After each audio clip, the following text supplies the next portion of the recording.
दिलजीत दोसांझ अपने पाकिस्तान प्रेम को लेकर सवालों में हैं, तो दिल्ली विश्वविद्यालय के सिलेबस से पाकिस्तान, चीन और इस्लाम से जुड़ा अध्याय हटाने का विवाद हो रहा है। दिल्ली विश्वविद्यालय की शैक्षणिक मामलों की स्थायी समिति ने political science post graduation programme के सिलेबस से 4 पेपर हटाने का फैसला लिया है। ये चारों पेपर वैकल्पिक थे।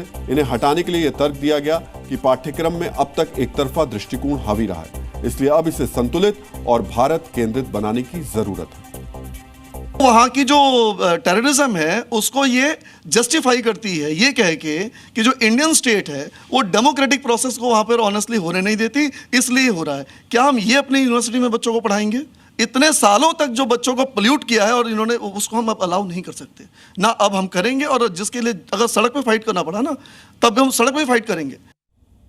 हम आपको बताएंगे कि आखिर इस निर्णय का विरोध करने वालों का क्या तर्क है, लेकिन पहले आप खुद ये सोचिए कि दिल्ली विश्वविद्यालय के छात्रों को पाकिस्तान के समाज और शासन के विषय में जानने की आवश्यकता है, या पहले भारत के समाज और शासन की जानकारी होनी चाहिए? क्या छात्रों को इस्लाम की जानकारी से पहले भारतीय संस्कृति की जानकारी नहीं होनी चाहिए? यहां याद रखने की जरूरत है कि पाठ्यक्रम सिर्फ छात्रों की जानकारी नहीं बढ़ाता, उनका नजरिया और व्यक्तित्व भी बनाता है। इसलिए दिल्ली यूनिवर्सिटी के छात्र इस फैसले का स्वागत कर रहे हैं, और हमारा भी मानना है कि इस फैसले को हिंदू मुसलमान के चश्मे से नहीं देखना चाहिए। चाइना का हो गया, China's role in modern world, या ऐसे जो पेपर्स है, इस्लाम के बारे में पेपर है, I don't think that is relevant to Indian context या इंडियन स्टूडेंट्स के लिए। इस्लामिक कट्टरपंथी और जिहादी लोगों को क्यों पढ़े? उनकी मानसिकता को हम पढ़ करके क्या संदेश देना चाह रहे हैं? क्या हम उनकी मानसिकता को पढ़ करके उनके बारे में क्या ऐसा जानना चाह रहे हैं? आज भी हम मार्क्स और चाइना का हिस्ट्री, चाइना में कौन से किंगडम्स है, रशिया में क्या है, ये सब हम पढ़ रहे हैं, लेकिन इंडिया के कौन से किंगडम्स थे, इंडिया में कौन से किंग्स थे, कौन से राजा महाराज थे जिन्होंने भारत देश की अखंडता और प्रभुता के लिए लड़ी है, उनके बारे में हम नहीं जानते।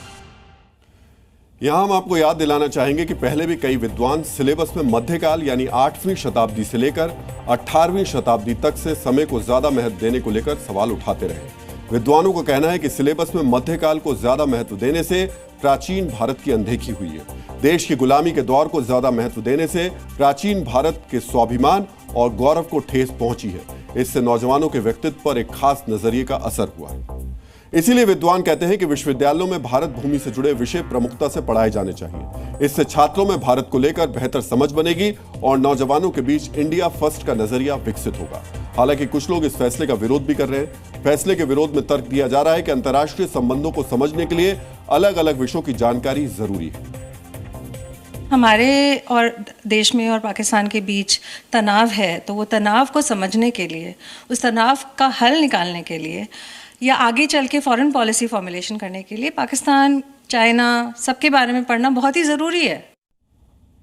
यह सच है कि छात्रों के व्यक्तित्व के पूर्ण विकास के लिए उन्हें सभी विषयों की जानकारी होनी चाहिए, लेकिन उससे भी ज्यादा जरूरी यह है कि हमें भी अपने समाज, अपनी संस्कृति और अपनी विरासत की पूर्ण जानकारी होनी चाहिए, क्योंकि आधा अधूरा इतिहास बोध और एक खास नजरिए से तैयार पाठ्यक्रम हमें अतीत की उपलब्धियों से दूर कर देता है।